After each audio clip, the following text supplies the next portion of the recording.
Sanggar Cerita mempersembahkan Sabda Pandita Ratu.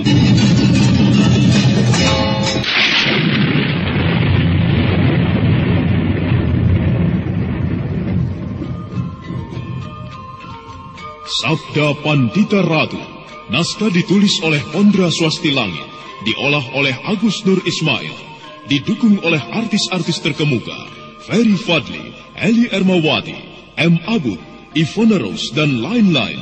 Teknik dan montase, Ibing Arifin, dengan sutradara Dian Pertiwi. Sabda Pandita Ratu kali ini mengetengahkan episode ke-9 dengan judul Panas Bara Perapian.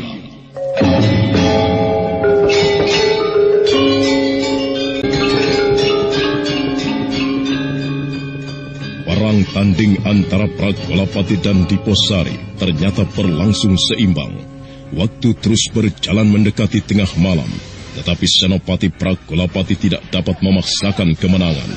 Itulah sebabnya Senopati Pragolapati segera memerintahkan kepada segenap prajuritnya untuk mulai menyerang.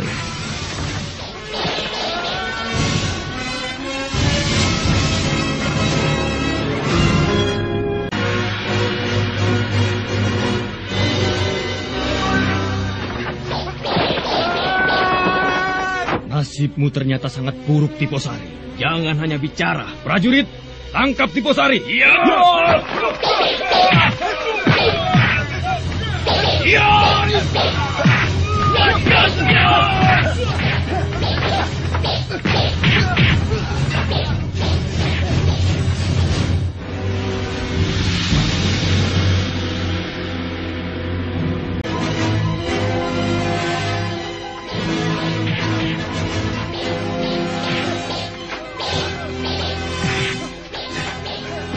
Rangkinas bagaikan seekor kijang, berloncatan di antara sekian banyak serigala yang menginginkan dagingnya.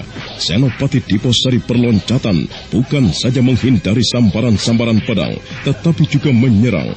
Senopati Pragolapati tersentak ketika korban pertama dari para prajuritnya jatuh.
Beberapa saat pertempuran yang tidak berimbang terus berlangsung dengan sengit. Senopati Pragolapati merasakan keanehan, karena ternyata Senopati Diposari masih mampu bertahan, bahkan seorang demi seorang prajuritnya berjatuhan.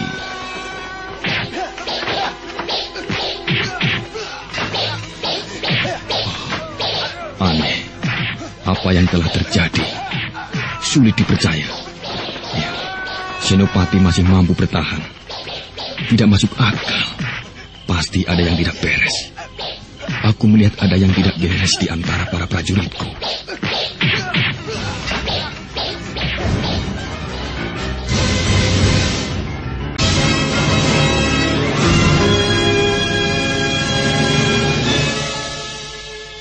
Senopati Pragolapati segera mengambil jarak. dan dengan cermat dia memperhatikan pertempuran yang sedang berlangsung. Akhirnya dia melihat memang ada sesuatu yang tidak wajar. Berhenti!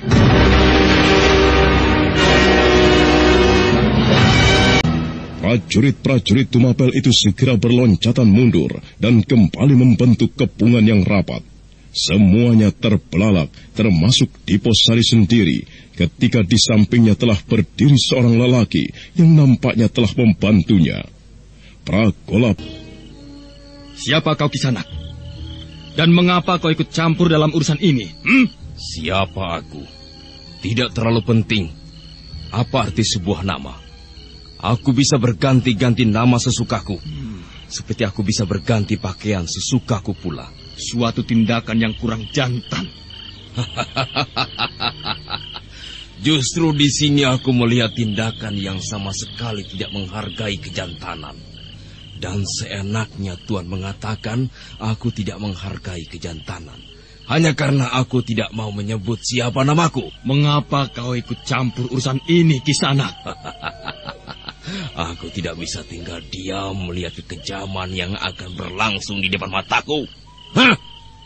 Jika perang tanding yang terjadi, aku hormati. Akan tetapi, jika pembantaian dengan pengeroyokan macam ini, maka aku tidak bisa mengendalikan kata di tanganku untuk ikut campur.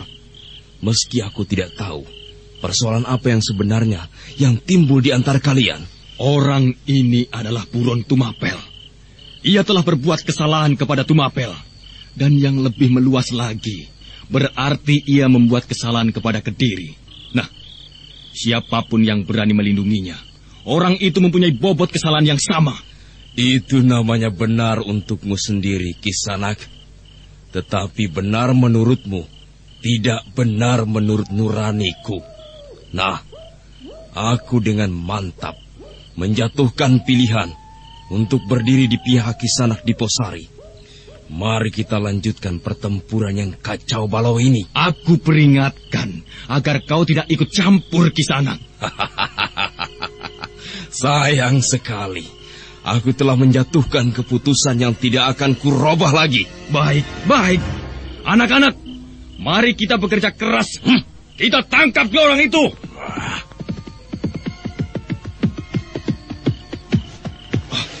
Kuda putih.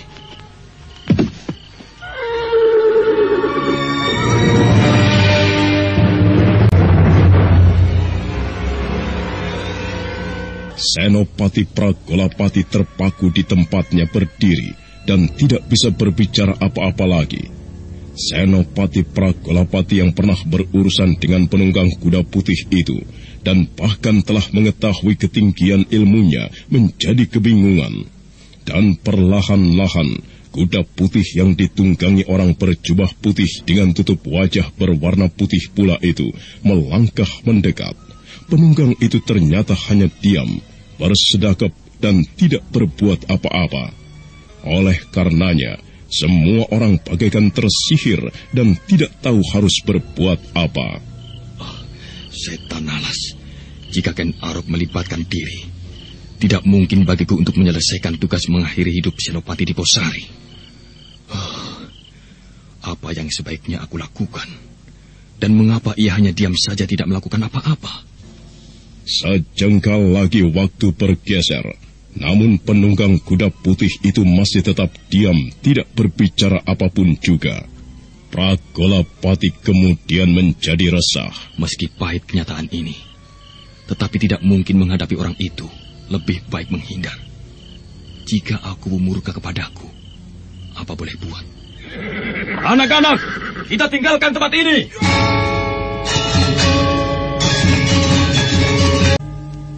Benar-benar sebuah keputusan yang sama sekali tidak diduga-duga oleh para prajuritnya, bahkan juga oleh Diposari yang tiba-tiba merasa telah terlepas dari lubang jarum. Para prajurit segera bergerak. Beberapa di antaranya menaikkan teman-teman mereka yang terluka dan bahkan mati ke atas kuda untuk dibawa kembali ke Tumapel. Dan beberapa saat kemudian, manakala waktu terus beranjak, tempat itu telah sepi kembali. Paman, aku belum mengenal Paman. Tetapi Paman telah menolongku dari kematian. Aku mengucapkan terima kasih. Tidak perlu terlalu merasa berhutang budi kepadaku, anak mas. Aku menolongmu karena aku tidak senang melihat ketidakadilan atau kekejaman. Ken Arok, meski aku banyak tidak sependapat dengan ulahmu, aku juga mengucapkan terima kasih. Kehadiranmu mempunyai pengaruh yang besar kepada Senopati Pragolapati. Maaf, anak mas. Benarkah ia Ken Arok? Benar, Paman. Ia Ken Arok. Anak mas Ken Arok.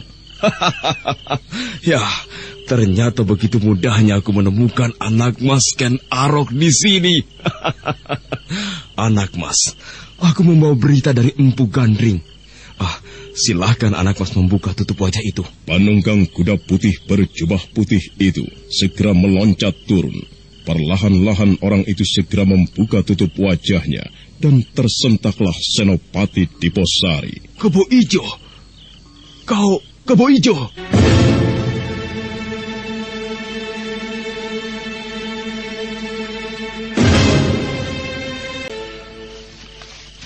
Iya, aku. Ternyata kau. Aku hanya meminjam kebesaran nama Ken Arok untuk menolongmu.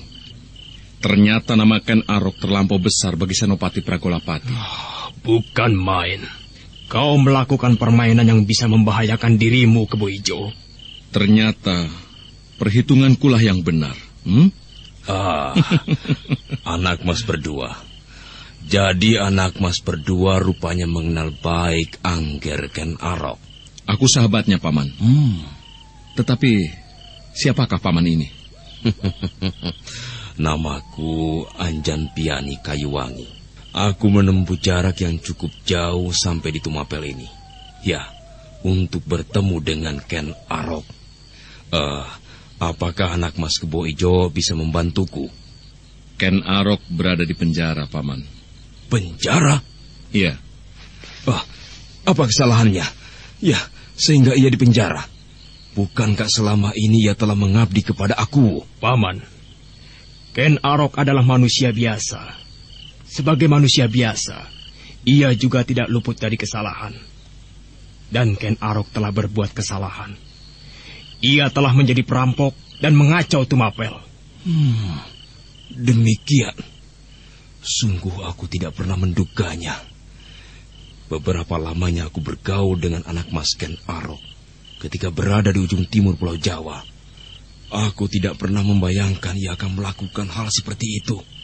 Tetapi janganlah dulu menyalahkan Ken Arok, Paman. Meskipun ia seorang perampok, akan tetapi perampok yang berhati baik. Ia merampok dan kemudian membagi-bagikan rampokannya kepada kaula alit yang hidupnya serba kekurangan. Lalu, adakah sebuah cara yang bisa aku pergunakan untuk bertemu dengan anak mas Ken Arok? Saya akan membantu. Saya persilahkan Paman tinggal di rumah saya. Saya akan menghubungi Ken Arok. Baiklah anak mas. Aku terima tawaran itu. Dan aku mengucapkan terima kasih. Dan bagaimana dengan kau sendiri, Kakang Diposari? Aku akan melanjutkan perjalananku. Aku akan kembali ke kampung halamanku, mengungsikan orang tuaku dan adik-adikku, agar mereka tidak menanggung akibat dari apa yang telah aku lakukan. Dan setelah itu, aku akan ke Kediri. Baiklah, Kakang. Aku berdoa untukmu. Semoga kau selamat, dan semoga kau bisa mengabdikan diri sebagai seorang prajurit di Kediri, di lingkup keprajuritan yang lebih luas dari Tumapel. Paman Anjampiani, aku sangat berhutang budi kepadamu. Sekali lagi, aku mengucapkan terima kasih atas pertolongan Paman kepadaku.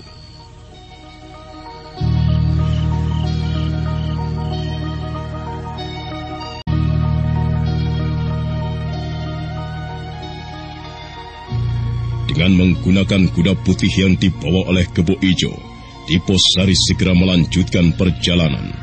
Kuda dipacu dengan kencang, seolah khawatir jika Pragolapati menyusulnya dengan pasukan yang lebih besar. Dan ketika malam telah melampaui puncaknya, Kebo Ijo telah membawa Anjampiani Kayuwangi ke rumahnya. Anjampiani terkejut ketika dia melihat Ken Arok ternyata berada di rumah itu.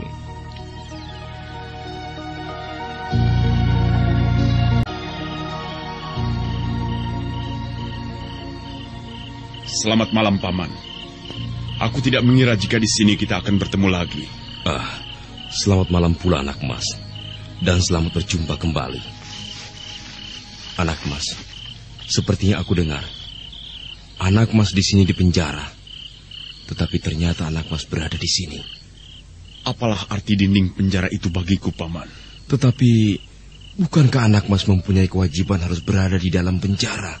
Saat fajar nanti, aku telah berada di dalam bilik penjaraku lagi, Paman. Baiklah, anak mas Ken Arok. Sekarang izinkanlah aku menyampaikan pesan yang aku terima dari Empu Gandring. Apakah keris yang aku pesan itu telah selesai? Belum, anak mas. Bahkan yang terjadi, Empu Gandring tidak mampu menguasai bongkahan logam itu. Empu Gandring bahkan jatuh sakit karenanya. Bahwa Empu Gandring tidak mampu menguasai bongkahan logam dari langit yang akan diraut menjadi sebilah keris yang sangat dahsyat. Kebo Ijo mendengarkan pembicaraan itu dengan seksama dan penuh minat. Dan ternyata Ken Arok menyimpan banyak rahasia yang tidak diketahuinya. Jadi Paman Empu Gandring tidak berhasil menguasai bongkahan logam itu? Belum, anak mas. Padahal aku telah membayangkan keris yang aku pesan itu tentu telah selesai. Wujud bongkahan logam itu masih tetap, anak mas. Perapian yang seperti apapun panasnya ternyata tidak mampu melelehkannya. Dan seperti ada sesuatu yang kasat mata yang telah menyebabkan Empu Gandring jatuh sakit. Itulah sebabnya Empu Gandring memintaku untuk menemui anak mas.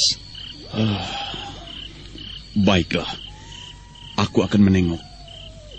Tetapi aku harus menyelesaikan persoalan di sini lebih dulu, Paman. Terserah Paman. Apakah Paman akan menungguku atau Paman mendahului kembali?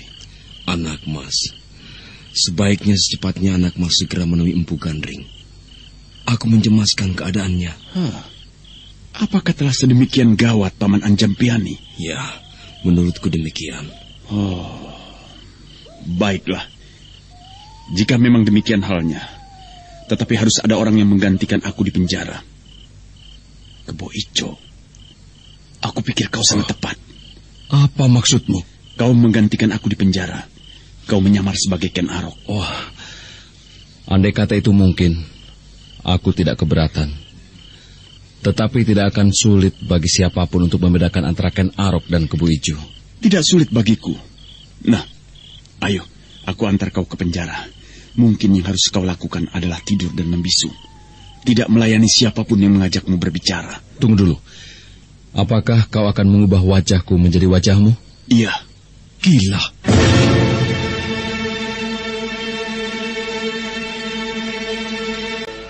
Tanpa setahu siapapun, Ken Arok telah membawa Kebo Ijo ke dalam ruang penjaranya, diikuti oleh Anjampiani Kayu Wangi yang dengan penuh minat ingin melihat permainan apa yang akan dipamerkan. Ken Arok yang bagaikan menyimpan berbagai ilmu yang aneh di dalam tubuhnya.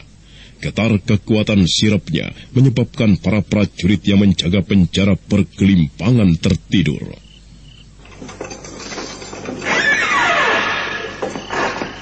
Nah, inilah tempatmu untuk beberapa hari ini, Kebo Ijo.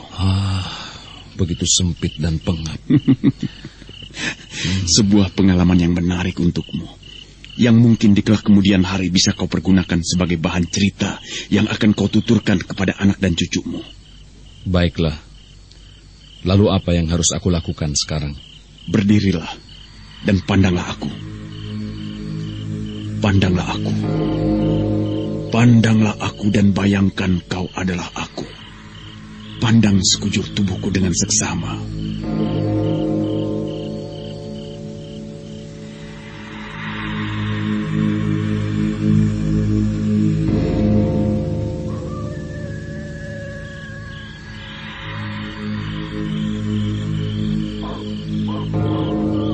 Pandang aku dan bayangkan kau adalah aku.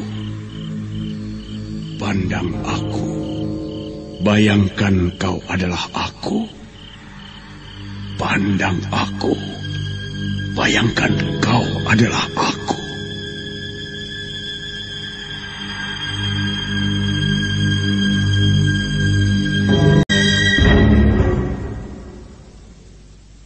Kebo Ijo menuruti apa yang menjadi permintaan Ken Arok.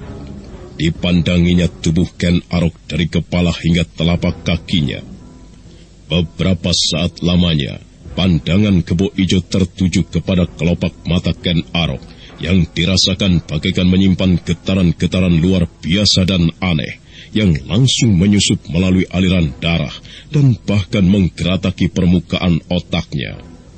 Hanjam Piani menggeleng-geleng. Dia tidak mengira Ken Arok memiliki ilmu yang aneh-aneh, seolah berbagai ilmu tersimpan di dalam tubuhnya. Hanjam Piani kayu wangi terbelalak ketika melihat kabut tipis tiba-tiba muncul dan tidak diketahui dari mana asalnya, yang kemudian menyelupungi tubuh Kebo Ijo. Wujud Kebo Ijo semakin temaram, seolah dia berada di dunia lain, dunia yang berada di antara ada dan tiada, berupa bayang-bayang yang tidak jelas di temaram yang berada di pelukan bayangan yang tidak jelas. Dan wujud yang kabur itu bergerak semakin jelas dan semakin jelas.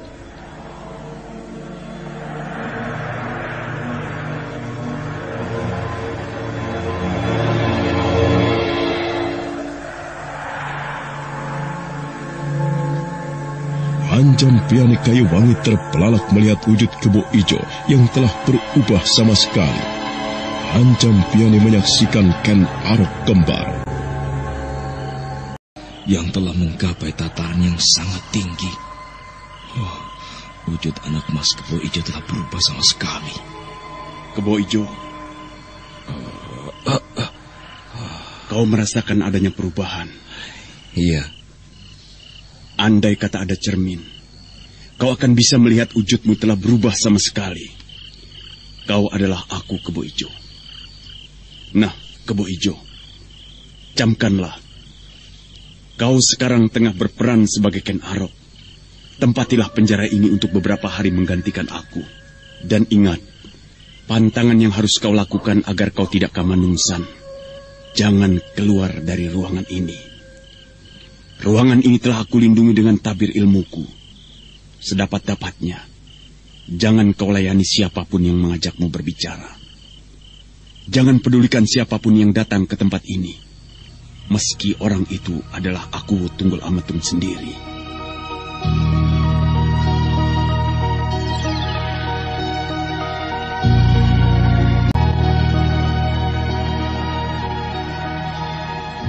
Dan malam semakin mendekati saat hadirnya fajar. Di saat itu pula, tanpa setahu siapapun, seorang perempuan tengah melakukan puja semadi. Di sebuah ruang pamujaan, Ken Dedes yang hamil muda, dengan rambutnya yang panjang terurai, tengah mengheningkan cipta, mengenyahkan karsa, kecuali untuk satu hal, melacak dengan mata hatinya di mana Kameswara berada.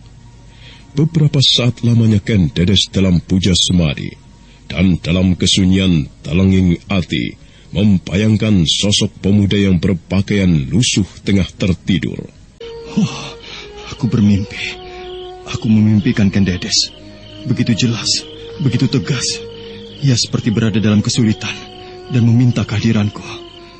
Ken Dedes, benarkah ia dalam keadaan seperti yang ada dalam mimpi itu? Benarkah demikian? Dia berjalan tersaruk-saruk, menyusuri panjang jalan, menginap di bawah luasnya langit, tidak peduli panas dan hujan. Di dalam buntalannya terdapat bungkusan kain yang ia pergunakan menyimpan abu, jasad Biku Dewa Hastu yang telah disempurnakan. Kematian dengan membakar jenazahnya. Sementara itu di tempat lain,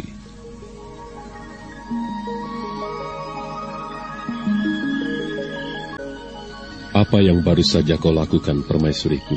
Hamba baru saja dari Sanggar Pamujan, Tuanku. Dari Sanggar Pamujan? Benar. Kau baru saja memuji doa? Benar, Tuanku. Bukan main. Kenapa? Apa yang kau pinta dalam puji doamu, Kendedes? Hamba memohon kepada Yang Batara Agung agar hamba diperkenankan memiliki kebahagiaan yang utuh, agar hamba dikaruniai keturunan yang berguna bagi negara, berbakti kepada negara, berbakti pula kepada ayah dan ibunya. Bukan main. Betapa indah kata-katamu, Kendedes. Indah dan menyejukkan serta memberi ketenangan kepada batinku. Aku bangga terhadapmu, Kendedes.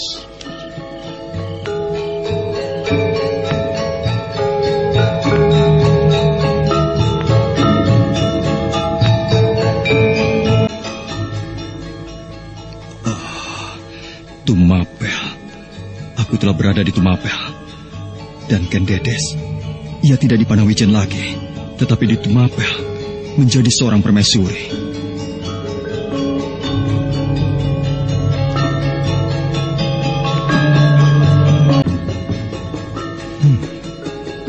Tumapel nampak tenang, aman dan damai. Pakuwon ini nampak tidak menyimpan persoalan yang berat atau gawat. Kota yang adem dan ayem.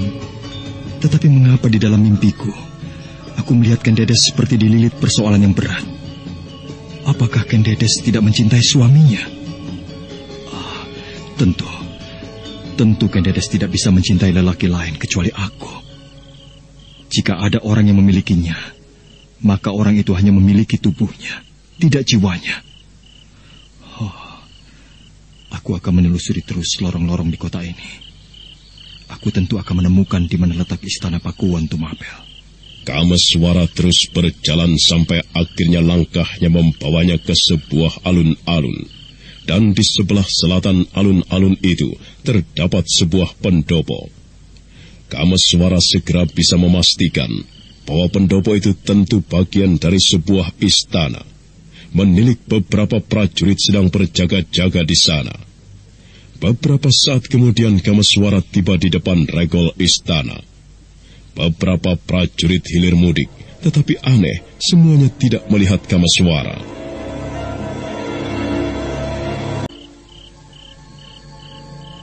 Aji Panglimunan menyelubungi tubuhku, dan para prajurit penjaga itu tidak ada yang melihatku.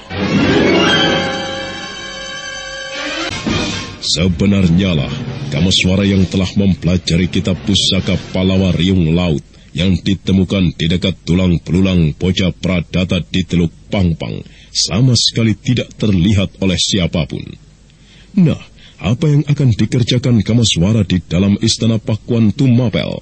Saudara pendengar, untuk mengetahui jawabannya, silahkan mengikuti kelanjutan kisah ini dalam seri berikutnya. Sampai jumpa.